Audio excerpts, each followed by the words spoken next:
নমস্কার, শান্তনু হাজরা বলছি। লাগাও সায়নী, এই লাগাও সায়নী কথাটা এসছে তৃণমূলের এক বিখ্যাত নেত্রী, দুষ্টু মিষ্টি নায়িকা সায়নী নাম অনুসারে লাগাও সায়নী। কারণ সায়নী ডায়লগ ভালো লাগে মানুষের, উঠতি নায়িকা তো, তাই মানস ভূঁইয়া একবার বলেছিল, ওনাকে বলেছিলেন যে লাগাও সায়নী। সে থেকে মানুষ সব কিছু বাদ দিয়ে ওই লাগাও সায়নীটা ধরে রেখেছে এবং এটা একটা আপ্তবাক্য হয়ে গেছে তৃণমূল পার্টির সঙ্গে। লাগাও সায়নী, সায়নী তার মুখ এবং লাগাও সায়নী বললি সায়নী খুব সুন্দর সুন্দর কথা বলে। কারণ সায়নী যে শিল্পী, আর এই মা মানুষ ও শিল্প, মা মাটি মানুষের সঙ্গে এই শিল্প, এই এই সংস্কৃতি এমনভাবে মিশে আছে যেটাকে শিল্পী দল বলেই ভালো হয়।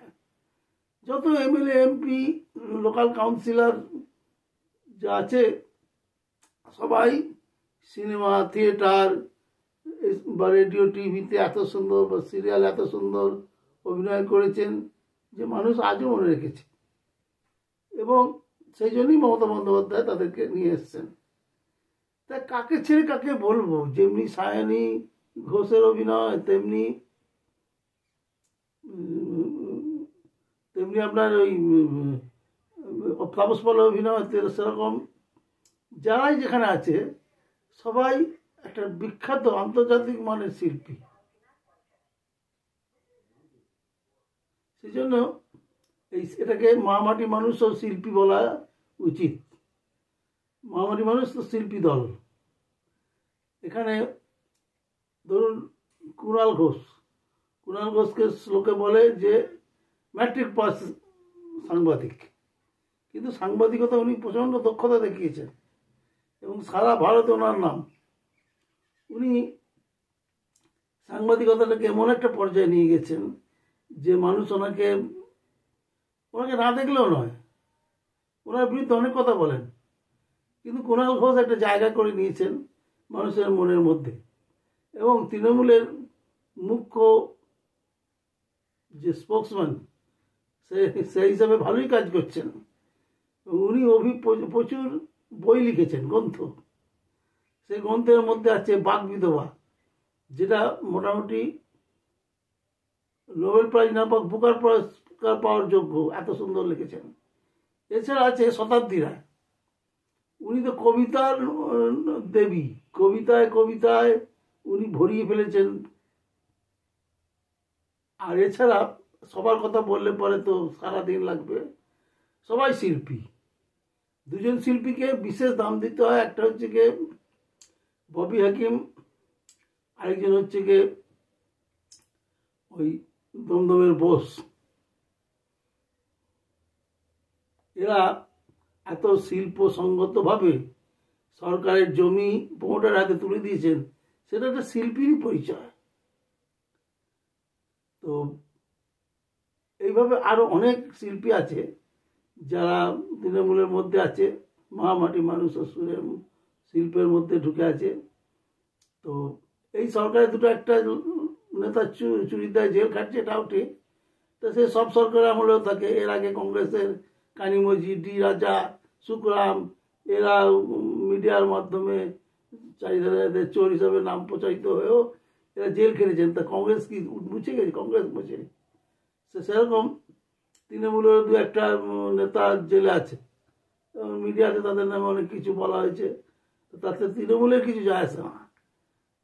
তৃণমূলের যারা মালিক তারা তো কেউ জেল খাটেনি, তাদের নামে তো কোনো নোংরা কথা কেউ বলতে পারে না। এবার যিনি তৃণমূলের প্রধান, তার শিল্প সম্ভাবনার কথা তো না বললেই নয়। বিশেষত এপাং ওপাং ঝপাং, এইটা একটা ওই লাগাও সায়নীর আগে এটাই মুখ্য আপ্তবাক্য ছিল এবং আগামী দিনে মানুষ এটাই মনে রাখবে, এপাং ওপাং ঝপাং।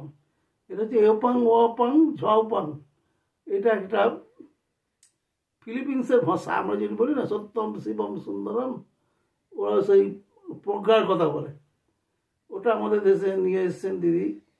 এপাং ওপাং ঝপাং, হ্যাঁ, তার সঙ্গে ওসব কোলা ব্যাং গ্যাং গ্যাং এইসব ঢুকিয়ে দিয়েছেন, তা এটাকে এখানকার মতো করে করেছেন।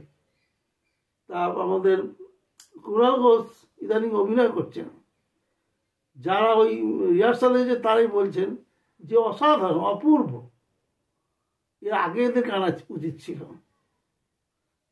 এসব পার্থ ভৌমিক, সাংসদ ব্যারাকপুরের, উনিও যা অভিনয় করছেন সিনেমাতে, সে দেখবার মতো, কার কোনো ছাড় নেই। এবারে পাবলিক কি বলছে সেইটা দেখুন, যে মহামাটি মানুষের কবিতা 123টা, আমাদের মহামাটি মানুষের মালকিন যিনি 123টা বই লিখেছে, সেই বিমল করের মতো, বিমল মিত্রের মতো মোটা মোটা সেই একক শতক করি দিয়ে কিনলাম যেরকম সেই মানে বালিশের মতো উঁচু বই ছিল, সেরকম বই লিখেছে 123টা। এছাড়া উনি প্রচুর গান লিখেছেন, গানে সুর দিয়েছেন, উনি ছবি এঁকেছেন। রাষ্ট্রপতিকে যে ছবিটা দেখেছে সে তো সুপার যাকে বলে। রাষ্ট্রপতি কোবিন্দকে একটা উনি ছবি উপহার দিয়েছেন, নিজের হাতে আঁকা ছবি। সেইটা পরবর্তী দিনে তার বিচার হবে, ভালো মন্দ নিয়ে কাজ হবে। এছাড়া আর যে সমস্ত গুণ আছে ক্রমশ প্রকাশ্য, হ্যাঁ উনি সিনেমায় সুর দেবেন। আমরা সবাই ড্যাং ড্যাং